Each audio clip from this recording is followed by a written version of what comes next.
the merge is like looking more and more in the front view mirror, and it's looking more and more like, hey, this thing is going to actually happen. And once the merge actually happens, then I expect like morale is going to go way up, right? Like I basically expect that the merge is going to be kind of not priced in, by which I mean like not even just like market terms, but even just kind of like psychological and narrative terms. Like Be careful with that word. Yeah, right. And, yeah, like in kind of like in narrative terms, I think it's not going to be priced in like pretty much until like after it happens. I think it's like both faster and slower. Like I do think that our results have been pretty mixed so far, right? Because if you compare the process of getting the beacon chain out the door to the process of getting ETH 1.0 out the door, like the ETH 1.0 took 20 months, right? From like myself writing the first version of the white paper to launch. Like here, like we're looking at a merge that will take like maybe about 22 months or 21 months after the original launch of the beacon chain. And of course, the original launch of the beacon chain itself happened after a development process. Sharding still taking a while. Things like account attraction are taking a while.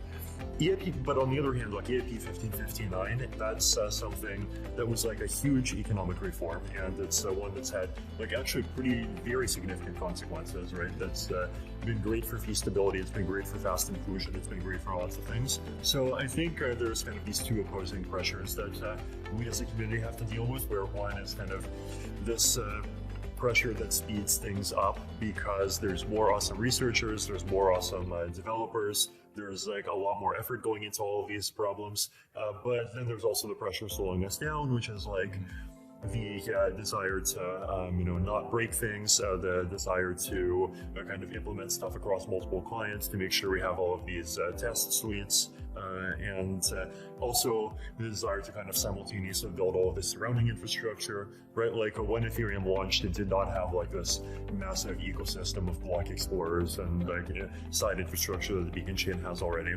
So I think like both of those pressures exist, and like to some extent that's healthy, and like to some extent this actually gets into stuff that I'm going to talk about in this presentation, which is that I think it's like healthy for Ethereum to have a bit of a move fast and break things attitude, like specifically over the next couple of years, because like we do need to radically change stuff, right? Like switching the consensus algorithm, moving over to sharding, moving over to like a very different model for how transactions get included.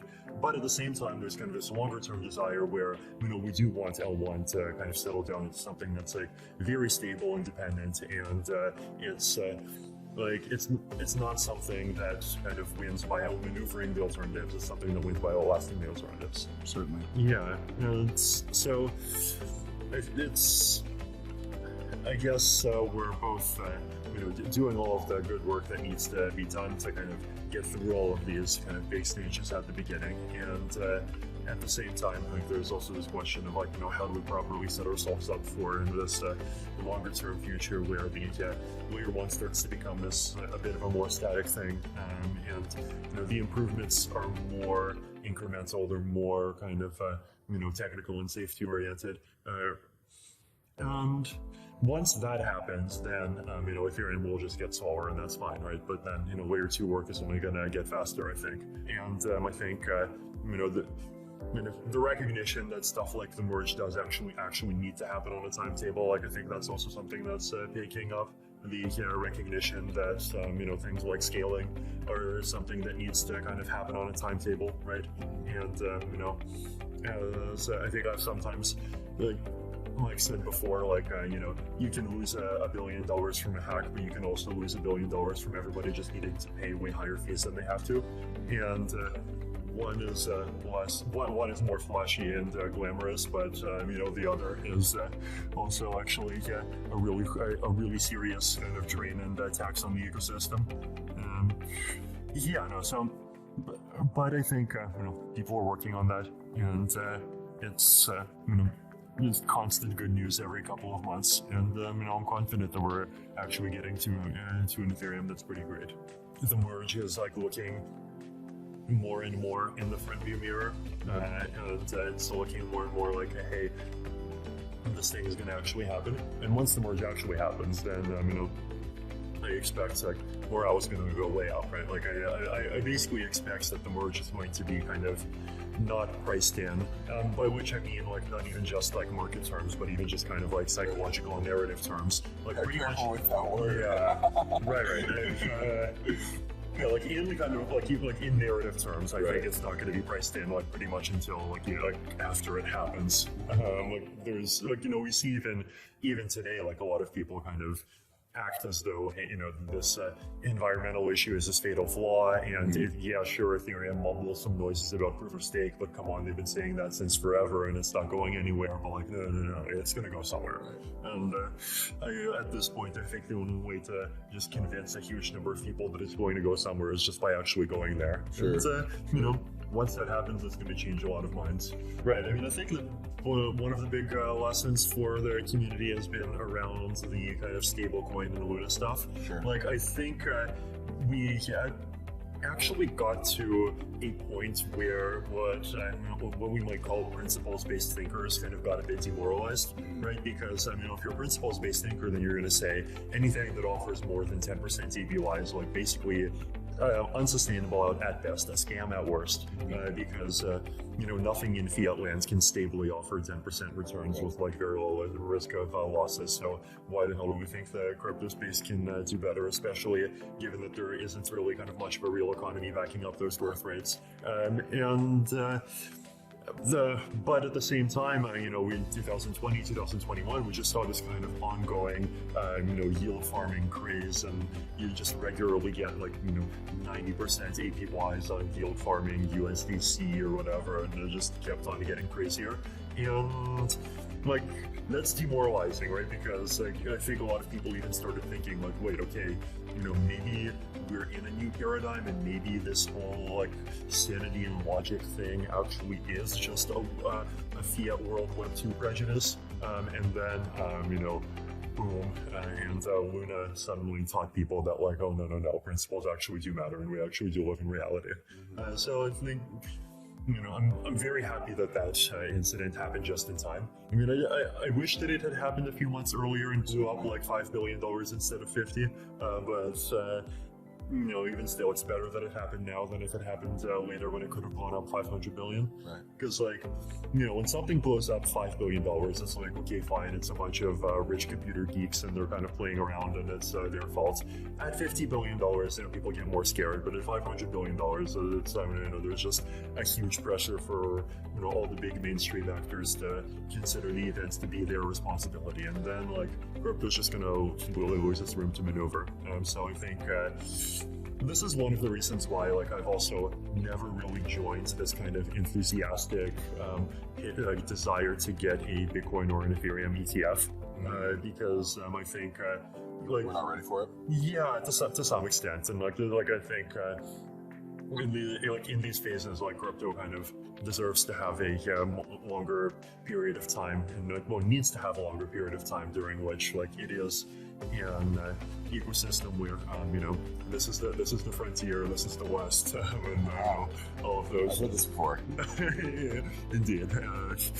This is not financial advice. You can lose everything that you put in, and all of that. And once you start kind of plugging it into mainstream infrastructure where like funds representing random 72-year-olds start throwing money into this stuff by default, then you're just entering a different ballgame, and like that's not really a ballgame that we should be trying to enter that quickly.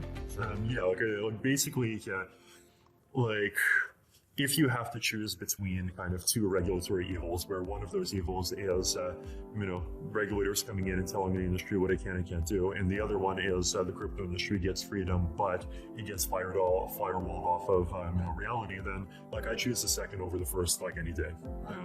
And so fortunately, I think Luna broke before it managed to kind of get to that level of scale where it really started kind of jumping outside of the firewall. But it's even still, the collapse kind of reminded people that like yes, reality matters, that yes, fundamentals matter, yes, principles matter, yes, this thing that you're throwing your money into that promises 6% returns and has been consistently giving you 6% returns for the last like 2 years might actually be something that's worth getting out of. And that's good that we learned those lessons. The question I sometimes ask myself with like all of these weird opportunities is like taking a long view, right? What is the probability that nothing bad will happen to this thing over 10 years? Right? And let's say maybe the probability is like 75%.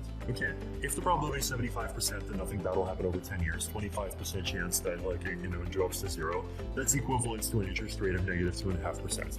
Are you really, is the difference that you're getting really worth a 2.5%? And often it isn't, right? So that, so that's the sort of thing. But I think in order for it to be kind of easy for people to start thinking in that way, sometimes you do need to just have memorable examples of the bad thing actually happening. But the good news is now we do. I mean, maybe I guess the sometimes the blood of sanity has to be what's that U.S. quote about tyrants? The blank of sanity has to be refreshed by the blood of people getting wrecked, essentially. I think basically what's happening is that the fact that there is a permanent frontier and the fact that the permanent frontier is permanently risky is obscuring the fact that the frontier actually is moving, and the number of specific things that's been de-risked and is safe is actually increasing all the time, right? Back in 2014, just an exchange was part of the frontier. Right. And now, that's totally not true, right? And people just know, hey, Uniswap works and it's safe. Keep stuff in your wallet and just use Uniswap when you need to trade things. And otherwise, when you need to move between fiat, an exchange is just a pass through. You can use it, but you don't want to hodl stuff there. The ability to just reliably hold your coins has been improving, right?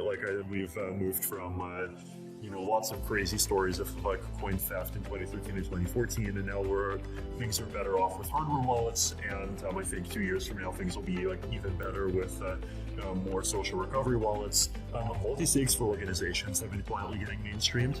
Multi-sigs for individuals, not quite yet, but I think that's a UX problem. On the one hand, it's this is the frontier, this is the West, but on the other hand, the West is moving west, right? It's not the West in America where you get to California and you're done. It's Singapore where they've literally just keep on building land that at this point 20% of their country is stuff that they've built. Yeah. So we can keep building safe territory, and so I think that trend's going to continue, and I think the set of things that you actually can do safely is going to just keep going up more and more. And it's the sort of thing that we won't notice because the sign of that happening isn't news. The sign of that happening is lack of news. Right. But if once you kind of get that kind of skill of learning to pay attention to lack of news, it's an interesting skill to acquire, by the way. If you just try to get up-to-date information about any event where there's a lot of propaganda and a lot of highly incentivized discourse going on, listening to what doesn't get said is often one of the most revealing things. And here what's not getting said, there's industries that or sub parts of crypto that used to be completely crazy that are just actually settled down and doing quite fine today.